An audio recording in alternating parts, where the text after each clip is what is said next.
Hi ಎಲ್ರಿಗೂ ನನ್ನ ಪ್ರೀತಿಯ ನಮಸ್ಕಾರಗಳು. ಹೆಲ್ತಿ ಕುಕ್ ಚಾನಲ್ಗೆ ಎಲ್ರಿಗೂ ಕೂಡ ಆತ್ಮೀಯವಾದ ಸ್ವಾಗತ.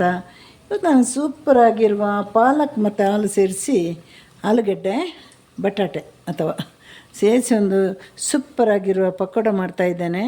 ಅದನ್ನು ಹೇಗೆ ಮಾಡೋದು ಅಂತ ನಿಮಗೆಲ್ಲರಿಗೂ ಕೂಡ ನಾನು ಇವತ್ತು ಹೇಳಿಕೊಡ್ತೇನೆ. ಮೊದಲು ಈ ಪಕೋಡನ ನಿಮಗೆ ನಾನು ತೋರಿಸ್ತೇನೆ. ಎಷ್ಟು ಚೆಂದ ಬಂದಿದೆಯಲ್ಲ ಆಲೂ ಪಕೋಡ. ಪಾಲಕ್ ಪಕೋಡ, ಆಲೂ ಪಕೋಡ ಅಲ್ಲ. ನೋಡಿ ನೋಡಿ ನೋಡಿ ನೋಡಿ ಎಷ್ಟು ಸೂಪರಾಗಿ ಕಲರ್ ಇದೆ, ಬಣ್ಣ ಇದೆ, ರುಚಿ ಇದೆ, ಎಲ್ಲವೂ ಸಹ ಇದೆ ನೋಡಿ. ಹಾಗೆ ನೋಡಿ ಬರುವ ನಾವು ಹೇಗೆ ಮಾಡೋದು ಅಂತ. ತುಂಬ ಹೆಲ್ತಿಯಾಗಿ ಹೇಗೆ ಮಾಡೋದು ಅಡುಗೆ. ಎಲ್ಲರೂ ಮಾಡ್ತಾರೆ, ಎಲ್ಲರ ಅಡುಗೆ ಕೂಡ ಹೆಲ್ತಿಯಾಗಿರ್ಬೇಕಂತ ಏನಿಲ್ಲ. ಹೆಲ್ತಿಯಾಗಿ ಹೇಗೆ ಮಾಡೋದು ಅಂತ ನಾವು ನೋಡಿ ಬರುವ ಬನ್ನಿ. ಇಲ್ಲಿ ಪಾಲಕ್ ಸೊಪ್ಪಿನ ಆಲೂಗಡ್ಡೆ ಪಕೋಡಕ್ಕೆ ನಾನು ಏನೇನು ತೆಗೆದಿದ್ದೇನೆ ಅಂತ ನಿಮಗೆ ಹೇಳ್ತೇನೆ. ಅರ್ಧ ಕಟ್ಟು ಪಾಲಕ್ ಸೊಪ್ಪು, ಇದು ಯಾವುದು ತೊಳೆದಿಲ್ಲ ಈಗ. ಸ್ವಲ್ಪ ಕೊತ್ತಂಬರಿ ಸೊಪ್ಪು, ಒಂದು ದೊಡ್ಡ ಬಟಾಟೆ ಅಥವಾ ಆಲೂಗಡ್ಡೆ, ನಾವು ಬಟಾಟೆ ಹೇಳೋದು. ಶುಂಠಿ, ಇಷ್ಟು ಬೇಡ, ಇದರ ಅರ್ಥ ಸಾಕು. ಸ್ವಲ್ಪ ಹಸಿಮೆಣಸು, ಹಾಗೆ ಒಂದು ನೀರುಳ್ಳಿ. ಇಷ್ಟನ್ನೀಗ ಸದ್ಯಕ್ಕೆ ನಾನು ತಗೊಂಡಿದ್ದೇನೆ. ಪಾಲಕ್ ಸೊಪ್ಪು ಅರ್ಧ ಕಟ್ಟು, ಸ್ವಲ್ಪ ಕೊತ್ತಂಬರಿ ಸೊಪ್ಪು, ಶುಂಠಿ, ಹಸಿಮೆಣಸಿನ್ಕಾಯಿ, ನೀರುಳ್ಳಿ, ಬಟಾಟೆ. ಈಗ ಇದನ್ನೆಲ್ಲ ಸರಿಯಾಗಿ ಮೊದಲು ತೊಳೆಯುವ ನಾವು. ಈಗ ಪಾಲಕನ್ನು 2-3 ಸಲ ಚೆನ್ನಾಗಿ ತೊಳೆದಿದ್ದೇನೆ, ಇನ್ನೊಂದು ಸಲ ತೊಳಿಬೇಕು. ಸೊಪ್ಪನ್ನು ಕೂಡ ತೊಳೆದಿದ್ದೇನೆ. ಈಗ ಒಂದು ಬಟಾಟೆ, ಒಂದು ಈರುಳ್ಳಿ, 2 ಪೀಸು ಶುಂಠಿ, ಒಂದು 7-8 ಹಸಿಮೆಣಸಿನಕಾಯಿ. ಇದನ್ನು ಒಂದು ಸಲ ತೊಳೆಯುವ. ಈಗ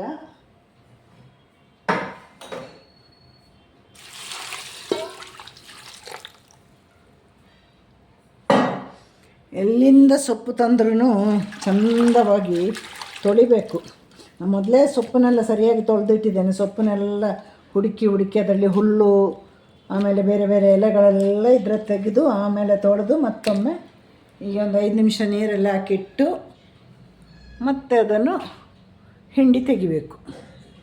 ಈಗ ಇದನ್ನು ತೂತು ಪಾತ್ರೆಯಲ್ಲಿ ಹಾಕಿಡಬೇಕು ನೋಡಿ. ಒಂದು 10 ನಿಮಿಷ ಎಲ್ಲ ನೀರೆಲ್ಲ ಸೋಸಿ ಹೋಗಬೇಕು.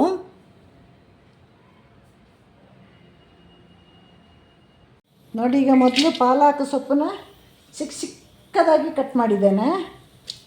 ಈಗ ಒಂದೊಂದಾಗಿ ಇಲ್ಲಿ ನಾವು ಕಟ್ ಮಾಡಿ ಹಾಕ್ತಾ ಹೋಗೋಣ.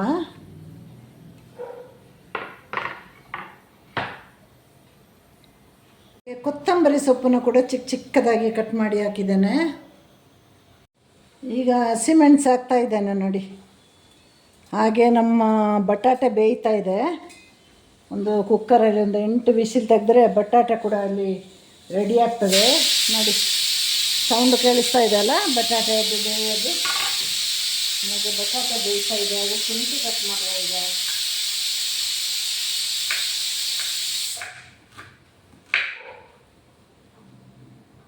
ಈಗ ಶುಂಠಿನ ಹಾಕ್ತಾ ಇದ್ದೇನೆ,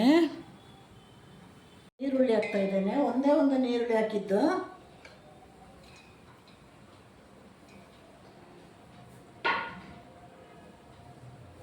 ಇಲ್ಲಿ ಈಗ ನಾನು ತಗೊಂಡದ್ದು ಅರ್ಧ ಪಾಲಕ್ ಕಟ್ಟು ಸೊಪ್ಪಲ್ಲಿ. ಇಲ್ಲೀಗ ನಾನು ತಗೊಂಡದ್ದು ಅರ್ಧ ಕಟ್ಟು ಪಾಲಕ್ ಸೊಪ್ಪು, ಒಂದು ಸ್ವಲ್ಪ ಕೊತ್ತಂಬರಿ ಸೊಪ್ಪು, ಹಾಗೆ ಒಂದು ಈರುಳ್ಳಿ, ಒಂದು 5-6 ಹಸಿಮೆಣಸಿನಕಾಯಿ, ಆಮೇಲೆ ಸ್ವಲ್ಪ ಶುಂಠಿ. ಇನ್ನೀಗ ಕರಿಬೇವು ಸೊಪ್ಪು ಹಾಕಬೇಕು. ಹಾಗೆ ಈಗ ಕರಿಬೇವು ಹಾಕಿದೆ. ಕರಿಬೇವು ಸ್ವಲ್ಪ ದೊಡ್ಡದಿದ್ದರೆ ಅದನ್ನು ಕಟ್ ಮಾಡಿ ಆಯಿತಾ. ಈಗ ಚಿಕ್ಕ ಕರಿಬೇವು, ಹಾಗಾಗಿ ನಾನು ಇಡೀ ಹಾಕಿದ್ದೇನೆ. ಈಗ ಬೇಯಿಸಿದ ಬಟಾಟೆಯನ್ನು ಹಾಕ್ತಾಯಿದ್ದೇನೆ ನೋಡಿ. ಒಂದು ದೊಡ್ಡ ಬಟಾಟೆ ತಗೊಂಡಿದ್ದೇನಲ್ಲ, ಇದನ್ನು ಹಾಕಿದೆ. ತಣಿಲಿ, ಈಗ ಅದನ್ನು ಸ್ಮ್ಯಾಶ್ ಮಾಡಬೇಕೀಗ. ಬಿಸಿ ಬಿಸಿ ಬಟಾಟೆಯನ್ನು ಪುಡಿ ಮಾಡುವ. ಬಟಾಟೆ ಅಂತ ಹೇಳ್ತೇವೆ, ಆಲೂಗಡ್ಡೆ ಅಂತ ಹೇಳ್ತೇವೆ ಅಲ್ಲ. ನಮ್ಮೂರ ಕಡೆ ಎಲ್ಲ ಬಟಾಟೆ ಅಂತ ಹೇಳೋದು ನೋಡಿ. ಒಳ್ಳೆ ಪುಡಿ ಆಯಿತು.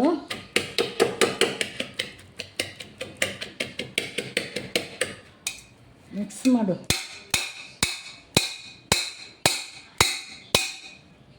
ನೋಡಿ, ಒಂದು ಸಿಕ್ಕಾಕೊಂಡಿದೆ ಶರಪಂಜರದೊಳಗೆ.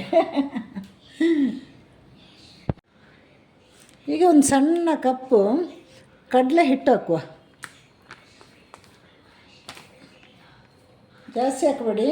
ಒಂದು ಮೀಡಿಯಮ್ ಗಾತ್ರದ ಕಪ್ ಇರುತ್ತಲ್ಲ ಅದರಲ್ಲಿ ಹಾಕಿ ಸರ್. ಹಾಗೆ ಉಪ್ಪನ್ನು ಕೂಡ ಸೇರಿಸಿ, ಉಪ್ಪು ಸೇರಿಸಿ, ಜಾಸ್ತಿ ಹಾಕ್ಲಿಕ್ಕೆ ಹೋಗಬೇಡಿ ಉಪ್ಪು. ಎಲ್ಲ ಮಿಕ್ಸ್ ಮಾಡಿ ಆಯಿತಾ. ನಮಗೆ ಉಂಡೆ ಕಟ್ಟಲಿಕ್ಕೆ ಸಿಗಬೇಕು ಅಷ್ಟು ಮಿಕ್ಸ್ ಮಾಡಿ.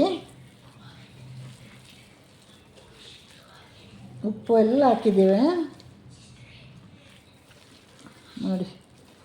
ಆಲೂಗಡ್ಡೆ ಎಲ್ಲ ಹಾಕಿದ್ದಲ್ವ, ಒಂದು ಒಳ್ಳೆ ಘಮ ಘಮ ಅಂತ ಫ್ಲೇವರ್ ಕೂಡ ಕೊಡ್ತಾಯಿದೆ. ಇದನ್ನೊಂದು 5 ನಿಮಿಷ ಈಗ ಸ್ಮ್ಯಾಶ್ ಮಾಡಬೇಕು. ನೀರೆಲ್ಲ ಹಾಕಲಿಕ್ಕೆ ಹೋಗಬೇಡಿ ಆಯಿತಾ. ನೀರೆಲ್ಲ ಹಾಕಬಾರ್ದು. ಸೊಪ್ಪು, ಆಮೇಲೆ ನಮ್ಮ ನೀರುಳ್ಳಿ, ಹಾಗೆ ಬಟಾಟೆ ಎಲ್ಲವೂ ಕೂಡ ನೀರು ಬಿಡ್ತದಲ್ವ. ಇನ್ನು ನಾವು ಅದಕ್ಕೆ ಎಣ್ಣೆಯಲ್ಲಿ ಕರಿಯುವ ಈಗ 5 ನಿಮಿಷ ಈಗ ಇಟ್ಟು ನೋಡಿ. ಈ ಥರ ಉಂಡೆ ಮಾಡಲಿಕ್ಕೆ ನಮಗೆ ಸಿಗಬೇಕು ನೋಡಿ.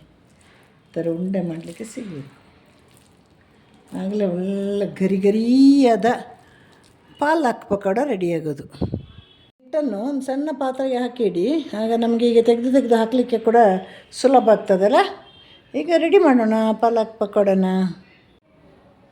ಈಗ ನಾವು ಪಾಲಕ್ ಬಜ್ಜಿನ ಹಾಕೋಣ. ಪಾಲಕ್ ಹಾಲು ಪಕೋಡ. ಹಾಲು ಪಕೋಡ ಅಲ್ಲ, ಹಾಲು ಅಲ್ಲ, ಹಾಲು. ಪಾಲಕ್ ಆಲೂ ಪಕೋಡ ನೋಡಿ. ಸ್ವಲ್ಪ ಚಿಕ್ಕದು ಮಾಡಬೇಕಲ್ಲ. ಚಿಕ್ಕದು ಮಾಡಿದರೆ ಇನ್ನೂ ಕೂಡ ಬೇಗ ಬೇಯ್ಬೋದು.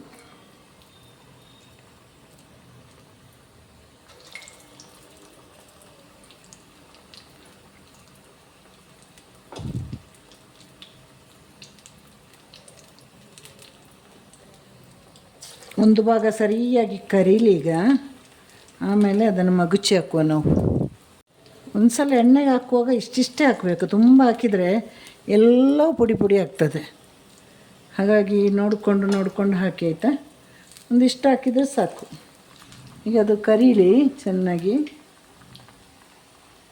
ಇದನ್ನು ಮಗುಚಿ ಹಾಕುವಲ್ವ ನೋಡಿ. ಎಷ್ಟು ಚೆಂದ ಬಂದಿದೆ ನೋಡಿ. ಮಗುಚಿ ಹಾಕು. ಅದು ಮಾಡುವ ರೀತಿಯಲ್ಲಿ ಮಾಡಬೇಕು, ಸರಿಯಾಗಿ ಬರ್ತದೆ. ಅಳತೆಲ್ಲ ಕರೆಕ್ಟ್ ಹಾಕಬೇಕು.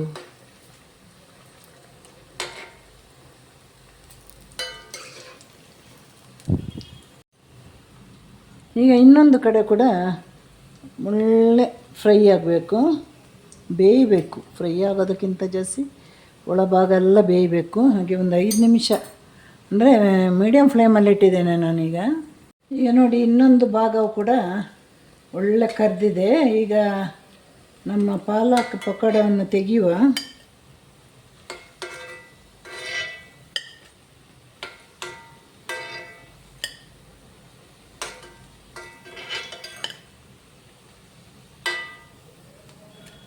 ನೋಡಿ ಎಷ್ಟು ಸೂಪರಾಗಿ ಬಂದಿದೆ. ಸ್ವಲ್ಪವೂ ಕೂಡ ಎಣ್ಣೆ ಕುಡಿಲಿಲ್ಲ. ಈಗ ನಾವು ಏನಾದರೂ ಫ್ರೈ ಎಲ್ಲ ಮಾಡುವಾಗ ಅದು ಎಣ್ಣೆ ಕುಡಿಬಾರ್ದು. ಎಷ್ಟು ಎಣ್ಣೆ ಹಾಕಿದ್ದೇನೆ ಅಷ್ಟೇ ಎಣ್ಣೆ ಇದೆ ನೋಡಿ. ನೋಡಿ ನಮ್ಮ ಪಾಲಕ್ ಮತ್ತು ಆಲೂ ಪಕೋಡ ರೆಡಿ ಆಯಿತು, ಅಥವಾ ಪಾಲಕ್ ಬಟಾಟೆ ಪಕೋಡ ರೆಡಿಯಾಗಿದೆ. ತುಂಬ ಸೊಗಸಾಗಿ ಬಂದಿದೆ. ಎಲ್ಲರೂ ಕೂಡ ಮನೆಯಲ್ಲಿ ಮಾಡಿ ನೋಡಿ. ರಜಾ ಸಮಯ ಅಲ್ವಾ, ಮಕ್ಕಳಿಗೆಲ್ಲ ಎಲ್ರಿಗೂ ಮಾಡಿಕೊಡಿ. ಮಕ್ಕಳು ಬಹಳ ಇಷ್ಟಪಡ್ತಾರೆ. ಯಾಕಂದರೆ ಇದು ಜಾಸ್ತಿ ಎಣ್ಣೆ ಇರೋದಿಲ್ಲ. ನಾನು ತೋರಿಸಿದ ಮೆಥಡಲ್ಲಿ ಮಾಡಿಕೊಡಿ. ಮಕ್ಕಳು ಬಹಳ ಖುಷಿಪಟ್ಟು ತಿಂತಾರೆ. ರಜಾದ ಒಂದು ತಿಂಡಿಯನ್ನು ಕೂಡ ಅವರು ಅನುಭವಿಸಿ ತಿನ್ನಲಿ. ಹಾಗೆ ನನ್ನ ಈ ಒಂದು ಬಡ ಚಾನಲ್ಗೆ ಸಪೋರ್ಟ್ ಮಾಡಿ. ನಿಮ್ಮೆಲ್ಲರ ಪ್ರೀತಿ, ಪ್ರೋತ್ಸಾಹ, ಸಹಕಾರ ಎಲ್ಲ ಇದ್ದರೆ ಮಾತ್ರ ನನ್ನ ಚಾನಲ್ ಮುಂದೆ ಹೋಗಲಿಕ್ಕೆ ಸಾಧ್ಯ. ಹಾಗಾಗಿ ನೀವೆಲ್ಲ ಸಪೋರ್ಟ್ ಮಾಡಿ, ಲೈಕ್ ಮಾಡಿ, ಕಮೆಂಟ್ ಮಾಡಿ, ಶೇರ್ ಮಾಡಿ. ಎಲ್ಲರಿಗೂ ಕೂಡ ಟಾಟಾ ಬಾಯ್, ಸಿ ಯು, ಟೇಕ್ ಕೇರ್.